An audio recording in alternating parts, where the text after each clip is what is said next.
Boa tarde a todos. Boa tarde a todos. Daqui quem vos fala é o João Betel.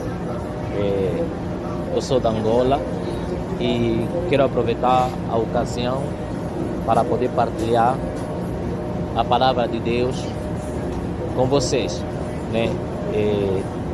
A palavra de Deus nos declara no livro de Romanos, no capítulo de número 5, no versículo de número 12.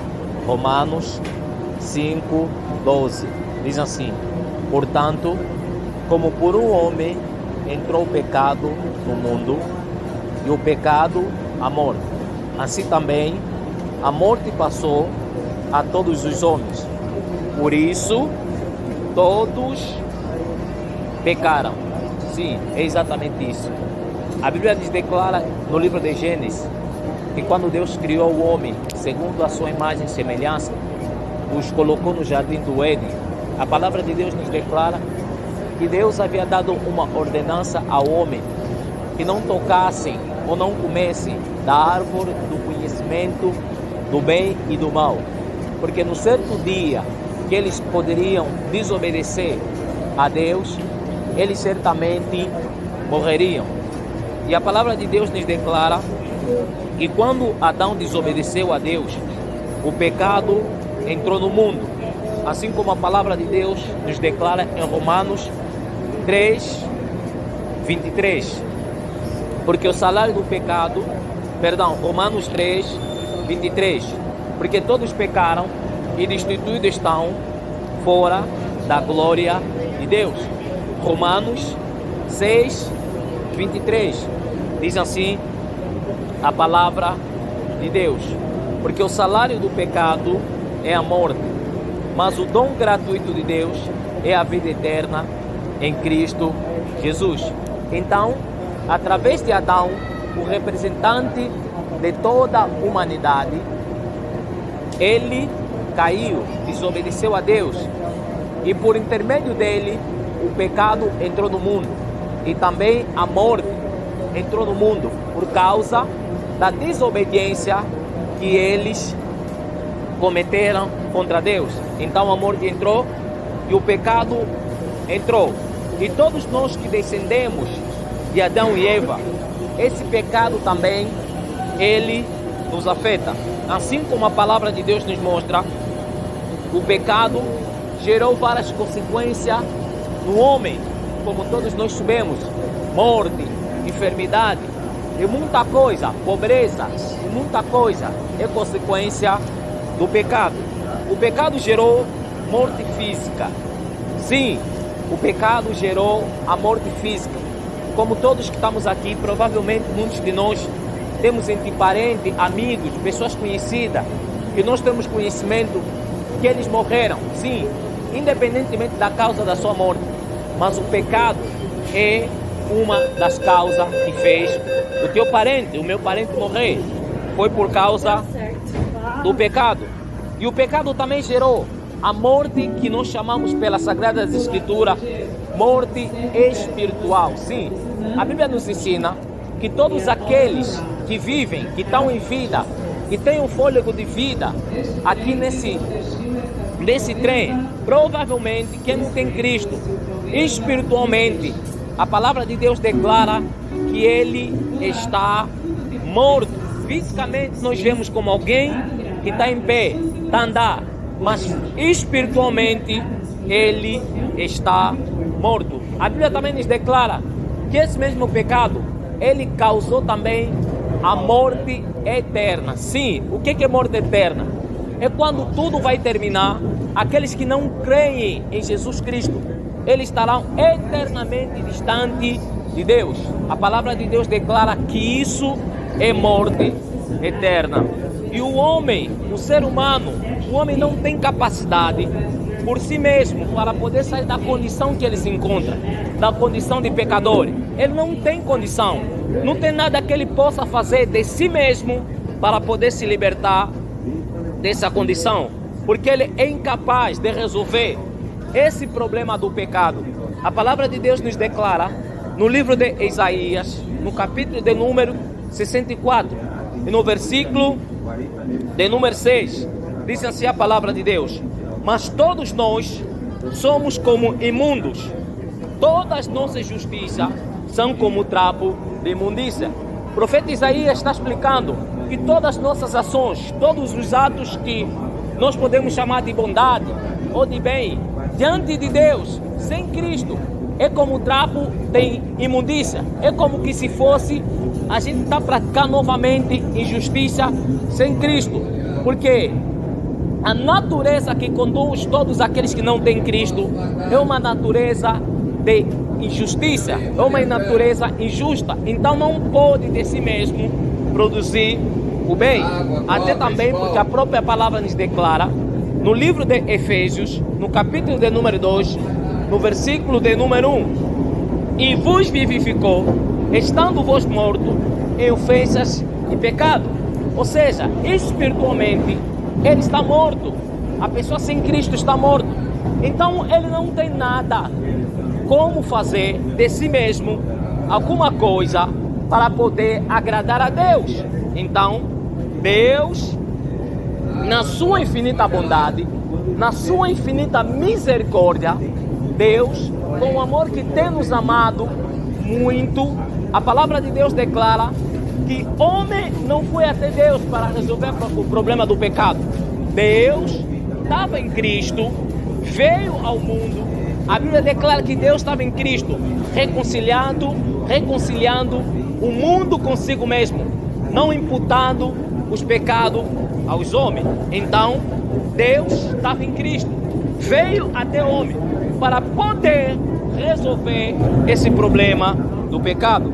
A Bíblia declara no Evangelho segundo escreveu Jesus, no capítulo de número 3, no versículo de número 16 a 17, porque Deus amou o mundo de tal maneira que deu o seu Filho unigênito, para que todo que nele crê não pereça, mas tenha a vida eterna.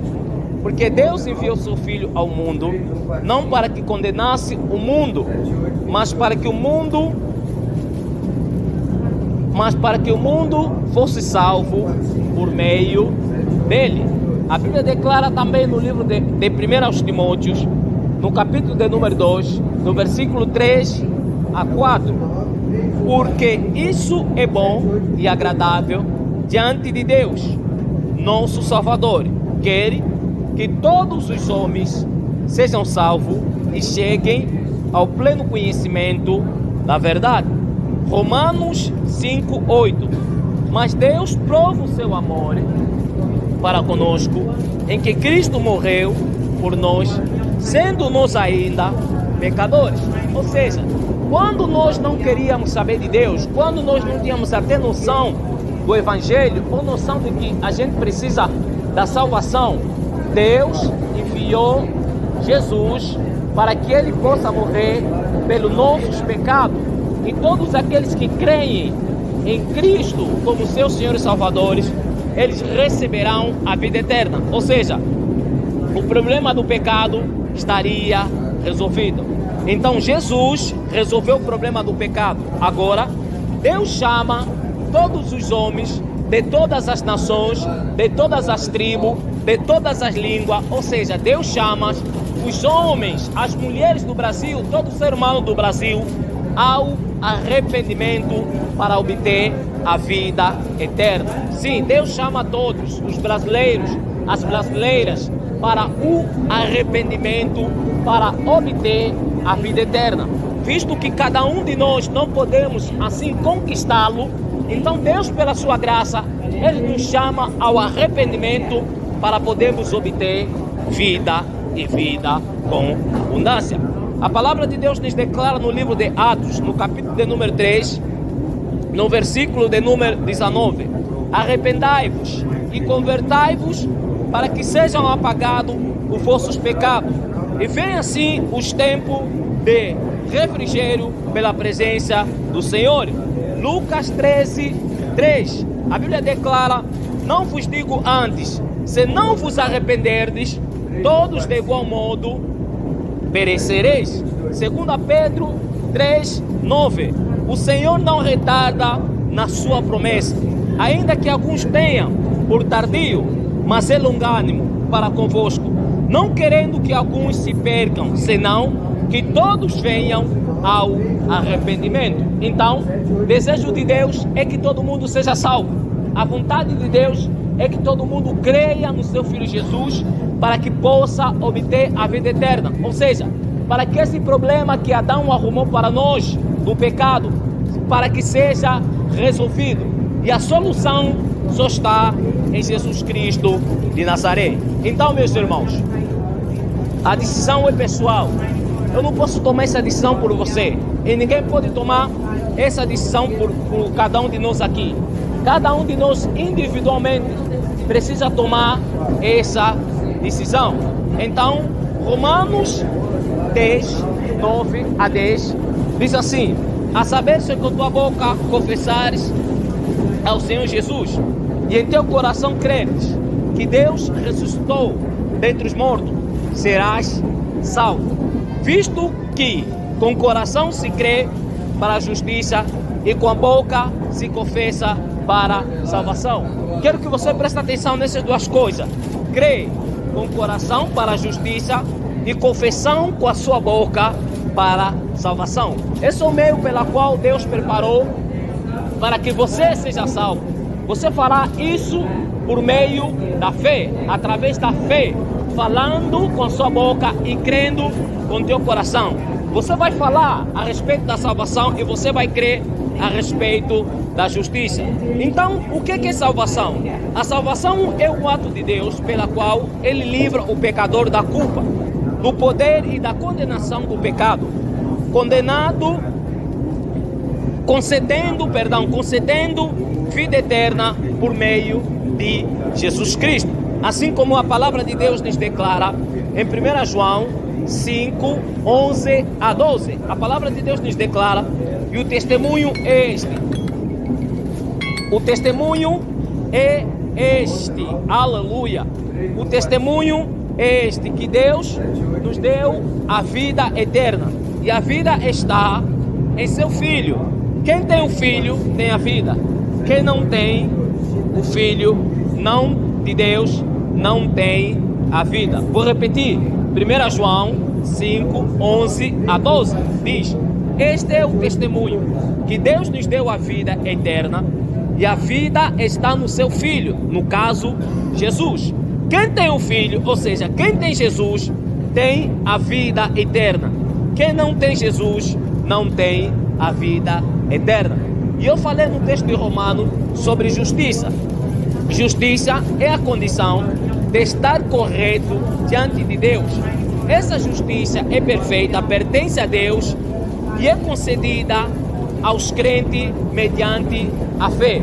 Ou seja, Deus te torna justo, não pelas obras que você pratica, mas por você crer no seu Filho. Ele te coloca na posição de justo, ou seja, Ele te coloca na posição de vivo, visto que você estava morto em teus pecados. Então Jesus vem e ressuscita e você crê nele, então Ele te imputa a sua justiça. Ele te coloca na posição de justo. A palavra de Deus nos declara no livro de Romanos, no capítulo de número 21 e no versículo de número 22. Mas agora se manifestou sem lei a justiça de Deus.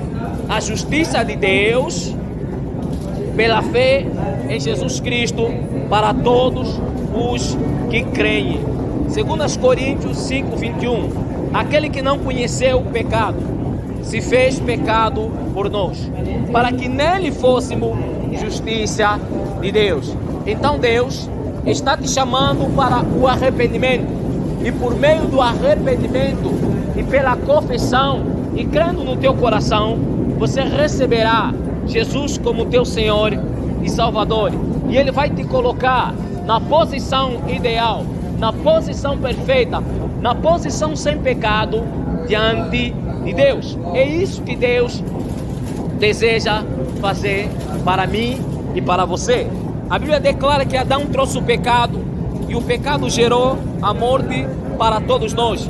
E a palavra de Deus também declara que Deus enviou seu Filho Jesus e trouxe justiça e vida para todos aqueles que creem. Então Deus te convida nessa tarde a crer na sua palavra, a crer na sua palavra, para que você possa ter vida e vida com abundância. Para mim terminar, a palavra de Deus nos declara em Romanos, no capítulo 5, no versículo no verso de número 19, se não estou em erro, porque assim como pela desobediência de um só homem, muitos foram feitos pecadores, assim também pela obediência de um só homem, no caso Jesus, muitos são feitos justos. Então, se você crê no evangelho que está sendo pregado aqui, se você crê na palavra de Deus, que Deus pela sua graça tem enviado os seus servos para poder ministrar para você, e você crê nele, Deus te fará sendo um homem justo. E sendo um homem justo, Deus te concederá a vida eterna. Então, você que me ouviu aqui nessa tarde, nesse trem, a palavra de Deus nos declara: se hoje você ouvir a voz do Espírito Santo, não endureça o seu coração. Deus abençoe a todos e muito obrigado pelo seu tempo. Que a paz de Cristo esteja sobre você. Muito obrigado.